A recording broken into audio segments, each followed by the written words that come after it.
어머니가 소천하신 지 15년 되어서 형제들이 같이 모여서 추도 예배를 드렸습니다. 아버님은 먼저 1993년 5월 10일 날 온 땅에 꽃의 향기가 가득한 아름다운 계절에 돌아가셨습니다. 어머님은 아버지가 돌아가시고 나니까 그때부터 자식들이 전국 각지에 흩어져 있기 때문에 1년에 2번씩 추도 예배에 모이기 위해서 너무 힘드니까 같이 추도 예배를 드릴 수 있도록 하나님께서 불러달라고 그렇게 기도를 시작하셨는데 하나님께서 그 기도를 들어주셔서 8년 지나고 난 다음에 아버님이 가신 지 8년 후에 어머님이 카네이션 꽃이 온 땅에 가득한 5월 8일 날 소천하셨어요. 그래서 그 중간 날짜 10일과 8일 중간 날짜 9일 날을 추도일로 정해서 6남매가 같이 모여서 추도 예배를 드리고 있어요. 추도 예배를 드릴 때마다 참 날씨가 그렇게 화창하고 온 땅에 꽃이 만발하고 모일 때마다 너무 좋습니다. 그래서 하나님 앞에 늘 감사하죠. 이것이 하나님의 은혜고 또 부모님의 기도의 덕이다. 이렇게 생각하면서 추도 예배를 드릴 때마다 하나님께 감사하고 또 부모님께 감사하는 마음을 갖습니다. 이 가정의 달을 맞이하면서 왠지 눈시울이 자꾸 젖어드는 것을 아마 저만 느끼는 것인가, 아마 여러분들도 좀 그렇지 않나 하는 그런 생각을 합니다. 가정의 달에는 자연스럽게 가족들을 생각하게 되지요. 어린이날을 지내면서 자녀들을 생각하고 손자들을 생각하죠. 또 어버이날을 저희들이 맞이하면서 부모님을 생각합니다. 부모님이 돌아가신 지 어연 지금 23년 또 15년이 됐고 또 손자를 둘씩이나 봤고요. 또 6학년 6반 적지 않은 나이임에도 불구하고 지금도 부모님이 그립습니다. 그의 품에 안기고 싶은 그런 마음을 갖습니다. 저만 그러겠습니까? 여러분 가운데서도 그러실 분들이 많을 것입니다. 이번에 성묘하면서 또 할아버지를 생각했어요. 저희 할아버지는 제가 얼굴을 못 뵀는데요. 아버지가 5살 때 돌아가셨어요.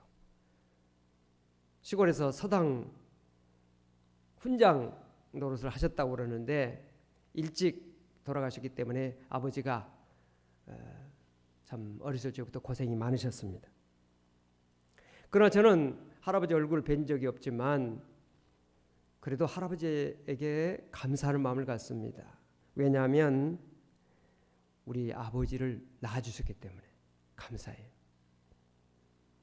여러분, 자식을 사랑하지 않는 부모가 세상에 어디 있겠어요? 다 자녀를 사랑하는 것이 부모의 마음입니다. 부모님을 자녀를 사랑하는데 그냥 사랑합니다. 잘나서 사랑한 것도 아니고요. 못났다고 안 사랑하는 게 아니라 잘나도 사랑하고 못나도 사랑할 수 부모의 마음입니다. 이 세상에서 하나님의 사랑을 가장 닮은 사랑이 바로 부모님의 사랑이라고 그러지 않습니까? 이 사랑은 노력해서 얻어지는 사랑이 아니라 우위로부터 내려오는 그런 사랑입니다. 그래서 부모의 마음을 이해하는 사람은 하나님의 마음을 이해할 수 있고 부모님의 사랑을 느끼는 사람은 하나님의 사랑을 또한 느낄 수가 있는 것입니다. 부모의 사랑은 하나님의 사랑을 깨닫게 합니다. 저에게 11년 된 간직하고 있는 편지가 하나 있어요. 이 편지는 11년 전에 2005년 3월 29일 날 우리 교회를 잘 섬기다가 외국으로 떠나면서 한 청년이 교회와 성도에게 남긴 편지입니다. 못 들어보신 분들이 많이 계실 것 같아서 좀 오래됐지만 한번 읽어보려고 합니다. 잘 떠나겠습니다. 이제 몇 시간 후면 한국을 떠나게 되네요. 지난주 많은 격려로 환송해 주신 많은 성도님들 정말 감사드립니다. 교회가 지어진 저의 까마득한 어린 시절부터 이렇게 성인이 된 지금까지 마치 가족처럼 느껴지는 곳이었는데 이렇게 헤어지게 됨을 실감할 때마다 눈앞이 흐려집니다. 여러 가지로 많이 부족했지만 정말로 늙어 못할 때까지 봉사하고 싶은 바람이었는데 이젠 더 이상 하고 싶어도 못한다는 것 또한 저를 너무나도 아쉽게 만듭니다. 여러분 모두 건강하시고 믿음 안에서 항상 승리하시길 기도드립니다. 먼 곳에 있겠지만 항상 언제나 행복했고 즐거웠던 우리 교회를 기억하고 기도하겠습니다. 항상 일상이어서 잘 몰랐었던 교회 자리는 막상 이렇게 이별 앞에서 눈물이 나는 걸 보면 정말로 저에게 소중하고 커다란 한 부분이었음을 절실히 느낍니다. 그곳에서 항상 교회의 소식을 들으며 기도하겠습니다. 성도 여러분, 저의 가져가는 기억처럼 우리 교회가 언제나 행복하고 즐겁고 은혜 넘치는 교회가 되도록 기도와 애씀으로 가꿔주세요. 아주 멀지 않은 때에 멋진 모습으로 찾아뵙겠습니다. 이 편지 쓴 사람은 사실 저희 큰 아들 세종이었습니다. 미국을 떠나기 전날 아들과 마지막 저녁 식사를 하고 이야기를 하다가 좀 밤이 깊어졌는데 내일 먼 길을 떠나기 때문에 빨리 자라고 근데 이제 짐을 뭐 많이 쌀 것도 없겠지만 짐을 싸느라 그렇게 꾸물거리더라고요. 컴퓨터 앞에 앉아서 또 짐 싸다가 앉아서 또 꾸물거리고 있어서 조금 애가 타가지고 야 빨리 자야지 하고 소리를 질렀는데 이 글을 남기려고 컴퓨터에 앉아서 꾸물거렸다 하는 그런 생각을 했어요. 그래서 마음이 좀 걸렸습니다. 이 편지를 쓴 본인은 11년이 지나기까지 제가 이 편지를 간직하고 있으리라고는 꿈에도 생각하지 못하고 있을 것 같아요. 그러나 저는 이 편지를 아들이 교회 성도로서 교회를 섬겼던 한 청년으로서 교회와 성도들에게 남긴 사랑과 믿음의 편지라고 여겨졌기 때문에 고이 간직하고 있습니다. 여러분, 부모는 자녀의 말 한마디나 행동 하나를 쉽게 흘러보내지 않습니다. 그것을 간직하고 기억합니다. 이것이 부모의 마음이지요. 하나님도 마찬가지라 생각합니다. 하나님도 우리가 한없이 부족한 존재들이지만 하나님을 향하여 뭔가 하나님을 더 잘 섬기고자 하는 마음, 하나님 앞에 더 바르게 살고자 하는 그런 마음, 하나님 앞에 더욱더 봉사하고자 하는 그런 마음을 하나님은 살피시고 기다려주시고 하나님께서는 그것을 기뻐하신다는 것입니다. 자녀는 부모님 앞에서 빛나는 존재입니다. 보석과 같은 존재를 할 수 있죠. 어머니는 강하다는 그런 말 있지 않습니까? 어머니 앞치마는 자식들의 눈물 수건, 콧물 수건입니다. 어머니는 배고플 때 부르는 이름이고 슬플 때 부르는 이름입니다. 아버지가 객지에서 한결같이 비치는 햇님 같고 조각구름 인생에 있어서 파란 하늘 배경이라고 한다면 어머니는 고향과 같습니다. 눈물 콧물 범벅이 된 얼굴을 파묻을 수 있는 고향 말입니다. 자녀는 부모의 마음을 통해서 하나님의 마음을 알게 되고 부모님의 사랑을 통해서 하나님의 사랑을 깨닫게 되는 것입니다. 부모님의 사랑은 하늘 아래 가장 큰 사랑이라고 그러지 않습니까? 부모님의 사랑은 우리를 땅 아래만 향한 것이 아니라 하늘 위로도 우리의 시선을 향하게 합니다. 하나님은 우리에게 하나님의 사랑을 깨닫게 하기 위해서 이 땅에서 부모님의 사랑을 주신 것 같습니다. 부모님이 아직 살아계십니까? 고사성어에 이런 말이 있습니다. 수욕정이 풍부지.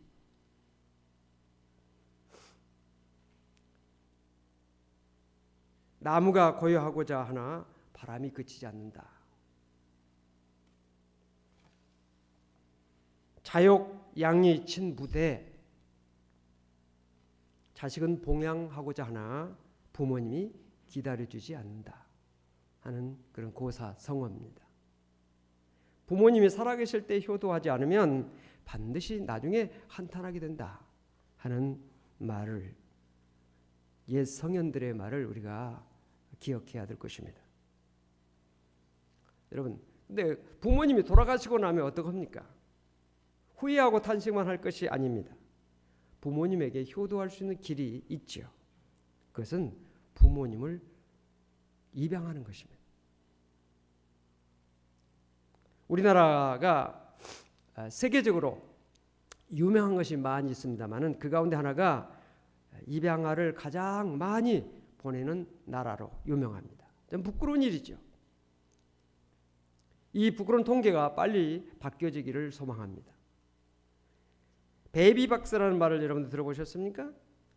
이 베이비박스라고 하는 것은 부득이한 사정으로 아이를 기를 수 없는 부모가 아이를 두고 가도록 만들어 놓은 상자가 바로 베이비박스입니다. 며칠 전에 베이비박스를 쓸모없는 물건으로 만들어 주세요라고 하는 그런 글이 그 일간지에 올랐습니다. 베이비박스는 그 버려진 아이를 방치해서 사망에 이르거나 심지어 쓰레기 봉투에 아이를 버리는 반인륜적인 그런 사건을 방지하기 위해서 지난 2009년에 12월 서울 난곡동에 있는 어느 목사님이 국내에서 처음으로 만든 그러한 것입니다. 그 목사님이 며칠 전에 기자와 인터뷰하는 내용이 나왔는데요.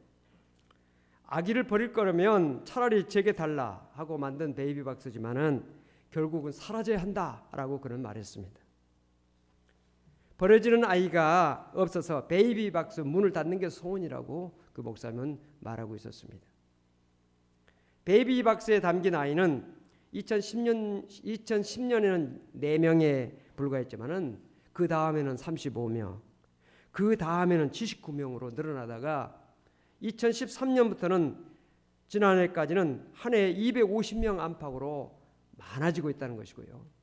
6년간의 베이비박스에 들어오는 아이가 945명, 사나흘에 한 명씩 들어온다는 것입니다. 베이비박스에 담겨진 그 아이들이 많이 있는데 그만큼 또 사연도 많다는 것입니다. 교복으로 둘둘 말아서 그 맡겨둔 아이들도 있는가 하면은 종이봉투에다가 아래 위로 쌓아 눕힌 쌍둥이가 안기기도 하고요. 또 탯줄까지 그대로 달고 있는 신생아까지 버려진다고 하고요.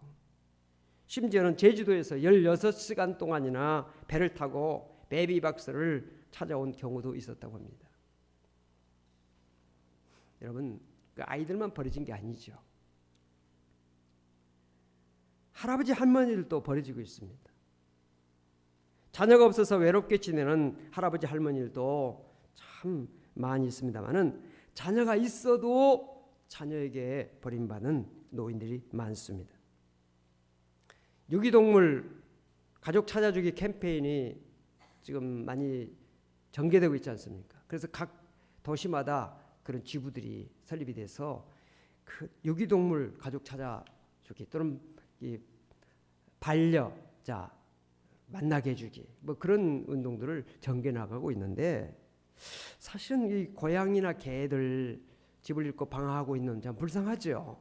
그런 그 버려진 동물들을 같이 가족처럼 여겨줄 반려자 또는 가족 찾아주기 그런 캠페인 벌이고 있는데 참 좋은 일이죠. 근데 저는 그것도 참 중요하지만 버림받은 할아버지 할머니 가족 찾아주기 캠페인 이것도 참 중요하다고 생각합니다. 하나님은 당신의 백성들에게 더욱더 큰 축복을 주시려고 하는 기회를 주시고 계시는데, 즉 우리 주위에 계시는 버림받은 노인들을 보살펴드리고 그들을 섬기는 일이 정말 복받는 일이다 하는 것을 우리는 알아야 됩니다. 우리 교회 안에도 지금 연로하신 부모님을 모시고 사는 그런 가정이 있습니다. 참 귀한 일이죠. 참 힘든 일이고 어려운 일이지만은 정말 하나님이 기뻐하시는 일이고 복받는 길이라는 사실을 기억하시면서 잘 감당할 수 있기를 바랍니다. 이런 글이 있는데 좀 소개를 해드리려고 합니다. 부모에게 꼭 해야 될 10가지, 10계명이라고까지는 말할 수 없지만 10가지. 첫째는 사랑한다는 고백을 하라 하는 것입니다. 아무리 들어도 실증나지 않는 말은 사랑한다고 하는 말이라 할 것입니다. 사랑한다는 말처럼 달콤하고 따뜻한 말이 없습니다. 말로 하기 쑥스러우면 글로라도 써라 하는 것입니다. 두 번째는 늙음을 이해하라는 것입니다. 자녀들이 부모들에게 들을 수 있는 가장 큰 악담이 뭔지 아십니까? 너도 늙어봐라 하는 겁니다.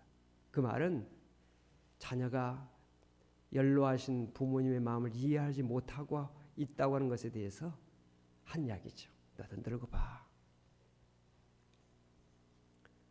어른은 한 번 되고 아이는 2번 된다는 말이 있습니다. 더구나 노인의 시기는 정답을 말하기보다 오답을 말하지 않기 위해서 애를 쓰는 시기가 노인의 시기입니다. 그 다음에 웃음을 선사하라 하는 것입니다. 보약을 지어드리기보다도 웃음을 한 보따리 안겨드린 것, 이것이 큰 선물입니다.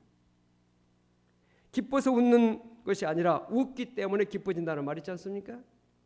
마음이 즐거운 자는 항상 잔치한다고 하는 잠언서 15장의 말씀이 있습니다. 부모님에게 웃음의 잔치상을 차려드리는 자가 되어야 된다는 것입니다.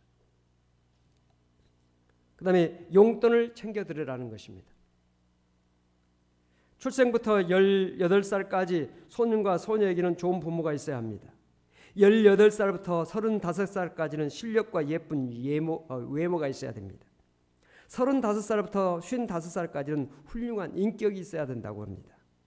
55살 이후로 필요한 것은 돈이라 하는 그런 말이 있어요. 반드시 용돈을 챙겨드려야 한다는 것입니다.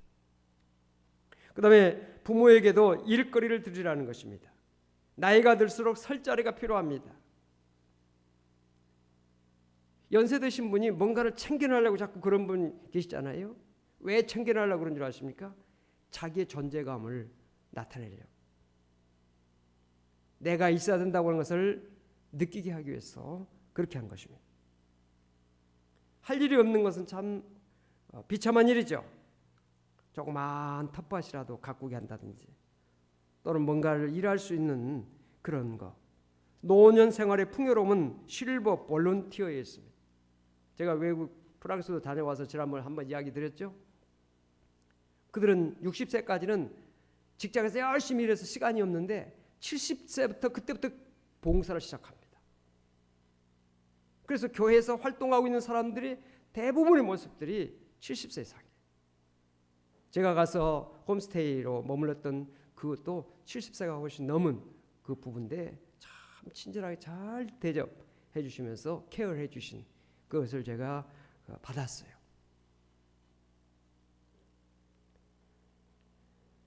성경은 사람이 자기 일에 즐거워하는 것보다 나은 분복이 없다. 전도서 3장이 말씀하고 있는데 생의 의미를 발견할 수 있는 과제를 드리는 것입니다.